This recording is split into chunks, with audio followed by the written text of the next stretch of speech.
ಅದ್ಭುತವಾದ ಒಂದು ಈ ಮಹೋತ್ಸವವನ್ನು ಆಚರಿಸ್ತಾ ಇದ್ದೀವಿ ನಾವೆಲ್ಲರೂ ಸೇರಿ. ನಮ್ಮ ಎಲ್ಲ ಈ ಏರಿಯಾ ಜನರೆಲ್ಲ ಬಂದಿದ್ದಾರೆ. ಇವತ್ತು ಕೊನೆಯ ಶ್ರಾವಣ ಶನಿವಾರ. ಆ ಪರಮೇಶ್ವರನ ಆಶೀರ್ವಾದ ನಮ್ಮ ಎಲ್ಲರಿಗೂ ಇರಬೇಕು ಅಂತ ನಮ್ಮೆಲ್ಲರ ಆಸೆ. ಇಲ್ಲಿ ನೋಡಿ, 100 ಜನ ಸೇರಿದ್ದಾರೆ, ಬಹಳಷ್ಟು ಜನ ಬಂದಿದ್ದಾರೆ. ಖುಷಿಯಾಗುತ್ತೆ ನೋಡಿದ್ರೆ. ದೈವ ಭಕ್ತಿ ಏನಿದೆಯಲ್ಲ, ಎಲ್ಲರ ಮನಸ್ಸಿನಲ್ಲೂ ಆ ದೈವ ಭಕ್ತಿ ಇದೆ. ಈ ದೇವಸ್ಥಾನಕ್ಕೆ ಬಂದಾಗ ಎಲ್ಲಿ ನೋಡಿದ್ರೇನೂ ಒಂದು ಥರವಾದ ಒಂದು ಭಕ್ತಿ ಅನ್ನೋದು ಇದ್ದೇ ಇರ್ತದೆ. ಸೊ ಹೀಗಾಗಿ ಅದ್ಭುತವಾದ ಒಂದು ಕಾರ್ಯಕ್ರಮ ನಡೆಸ್ತಾ ಇದ್ದಾರೆ ನಮ್ಮ ಎಲ್ಲ ಏರಿಯಾನವರು.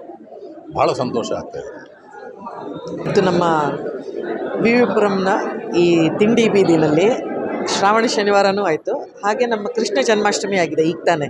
ಸೊ ಕೃಷ್ಣನಿಗೆ ಪ್ರಿಯವಾದ ಮೊಸರು, ಆಮೇಲೆ ಬೆಣ್ಣೆ, ಇದೆಲ್ಲ ಕೃಷ್ಣನಿಗೆ ಪ್ರಿಯವಾದದ್ದು. ಸೊ ಹಾಗೆ ಮಡಿಕೆ ಹೊಡೆಯೋದು ಅಂತ ಹೇಳ್ತೀವಿ. ಈ ಕೃಷ್ಣನಿಗೆ ಪ್ರಿಯವಾದಂಥ ಆಟ ಅದೊಂದು. ಸೊ ಅದನ್ನು ಇವತ್ತು ಇಲ್ಲಿ ನಮ್ಮ ದೇವಸ್ಥಾನದ ಕಡೆಯಿಂದ ಹಾಗೆ ನಮ್ಮ ಗರುಡ ಫೌಂಡೇಶನ್ ಕಡೆಯಿಂದ ಆಯೋಜನೆ ಮಾಡಿದ್ದಾರೆ.